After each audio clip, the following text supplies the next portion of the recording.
Get your hands off my dink! The way of the nerds.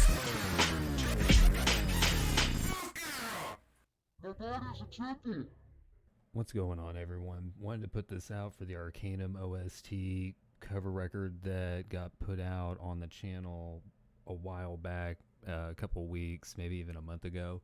Haven't had any time due to work and personal life stuff, but finally got some free time here this weekend to kind of go through and just, like with some of the other stuff I've done on the channel, just kind of do a quick breakdown because I've had a couple of people ask about it on various other sites. But I apologize for re-uploading the main record in its entirety, but as a video I had to go in and tweak stuff, and I can't re-upload with YouTube, unlike say Bandcamp where you can just change the song and everything's fine. But I had a couple of people ask what exactly was going on, because there are some effects happening when you're listening to a couple of the really to all the tracks, because they're all laid out the same. And so this is just a general breakdown on that. Wanted to do, keeping with the classic, using the MIDIs from Ben Hughes' own website. I wanted to do just a different arrangement, but not something out of the ordinary, trying to keep with like a lo-fi kind of older sounding, to keep up with the steampunk kind of colorization, but without using strings, because I didn't just want to do like a direct strings cover. That'd be kind of weird. But looking up covers online prior, as I'd mentioned in previous Arcanum videos, there's really only live webcam direct piano and or stringed arrangements. So what I tried to do is switch that up a little bit, since I had access to the MIDIs themselves. And so this one would be, as an example, we'll use for this video, I guess it's Tarrant. So this is the Tarrant theme. I wanted to just use one that everyone knew, but I didn't want to do like the main opening theme, although more people probably are aware of that. But this is a nice one because it has some faster parts, but it has some slower parts to it as well. And what you're looking at here is the main bus for all the keys, which is going to include a bit of preamping, compression. That's more of a sustain, less of a compression, but general EQing, and a limiter. And so that's going to apply to all four of these stems or parts. These first two are actually the same. What this is a piano that's been colorized with RC20 and Vertigo, which is going to give it a little bit more oomph on the higher end to make it sound sort of distorted, but not like you would normally think with guitar distortion. Chorus to kind of broaden out the stereoization, and of course reverb and EQing. And what this second part, the keys 1-2, is the exact same piano, but with only the processing. There's no wet effects, and it's at a lower decibel setting, and that is to give it a little bit more fullness, because I didn't want to do just one part that sits in the middle of the track and doesn't just have stereo effect through the chorus, but wanted to give it some more oomph and definition like I would with a live tracking instrument like vocals or guitar, anything. I would usually do that. So in keeping with that, try to give it a more real feel. We'll listen to just these parts as is. So this would be the main piano that just sits in the middle, that you hear all the sharper tones and lower end tones on.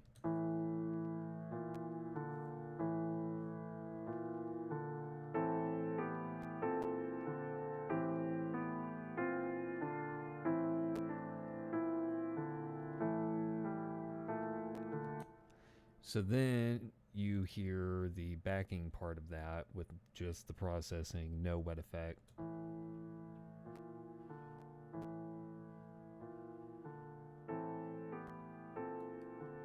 Both together.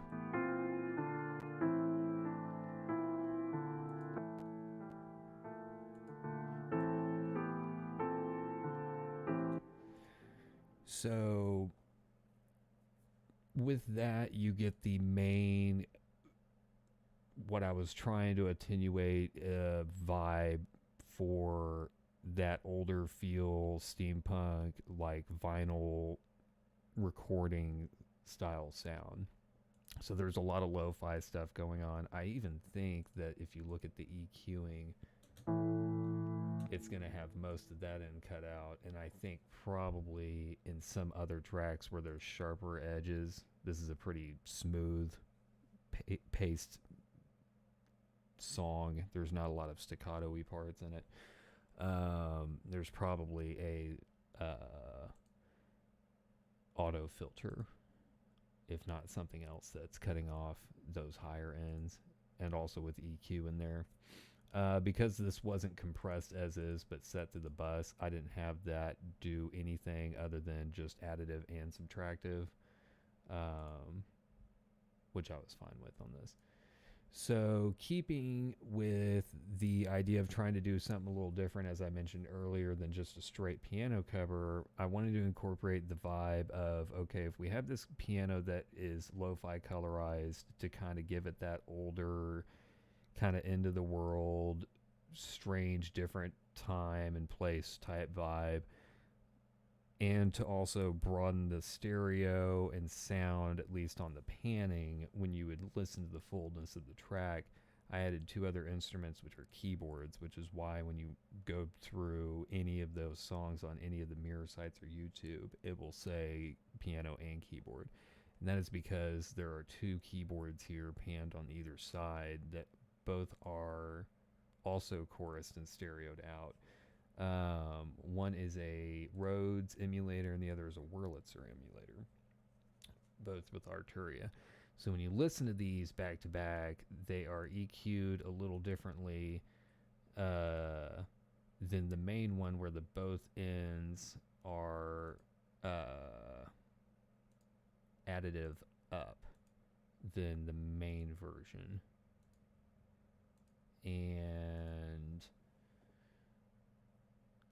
I think that's just about it. Yeah, there's a reverb set for the Wurlitzer on top of what it's doing. So listening to these individually with this, you will hear what they sound like and why some people have attributed a kind of organ sound to the whole part when they hear it, because it almost has that kind of vibe, because there's various filtering effects, especially when you're talking about the Wurlitzer. And the reason I did that is because I didn't want to do a newer synth or even like 70s synth sound. I wanted to have it have that like analog between digital and physical with the piano, or percussion with the piano.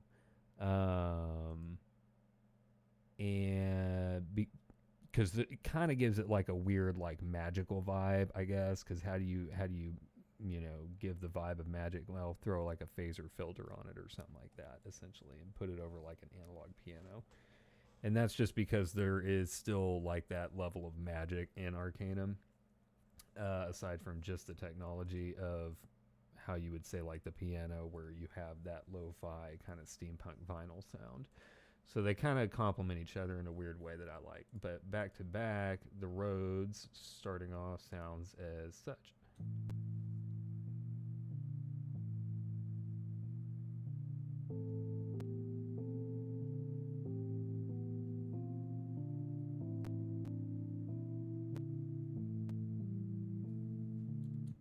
And then with the Wurlitzer,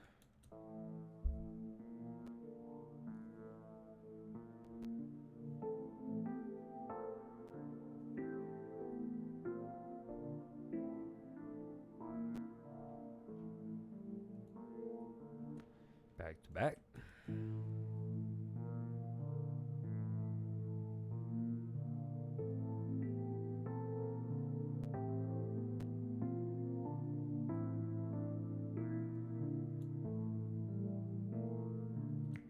So then, when put all together, you have the super kind of phasered, but not overwhelming, kind of undulating vibe that sits behind the main piano part. So, all together, of course, as you've probably heard the track.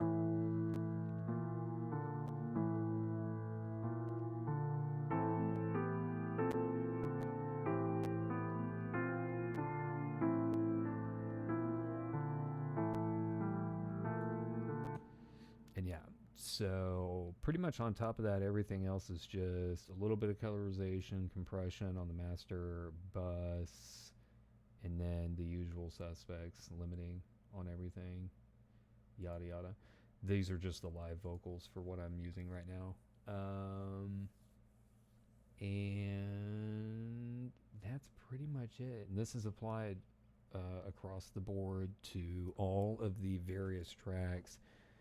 I didn't have access to any more MIDIs, either from the various websites that I usually go to or Ben Hughes' website. There was the In Memoriam, if I remember that's the name of it. I think that's the ending credits track, but it is kind of different. It's not even included on the main OST.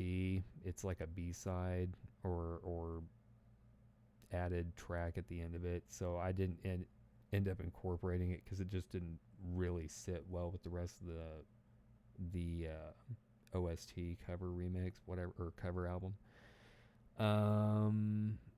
But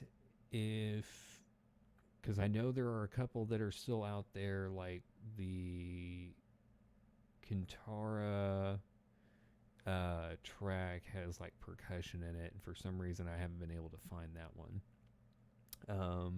And there might be a few, like one or two others. I just can't remember off the top of my head what they are. But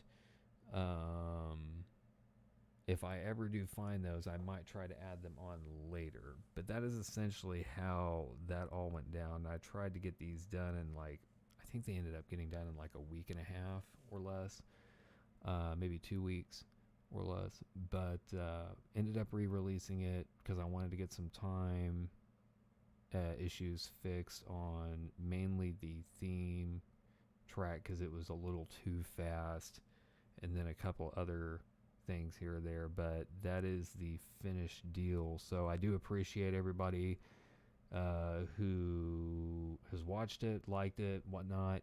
Like I said, this just basically goes over all that, and that covers all those tracks for the rest of the record. So almost at 100 subs for the channel. So I just wanted to give a big shout out to everybody who's made it this far. Hope to get some more stuff done here soon and get the 14th release done for the channel as well. And not really sure where to move forward on that afterwards, but we'll see what happens. So I appreciate y'all, and you take it easy. Late.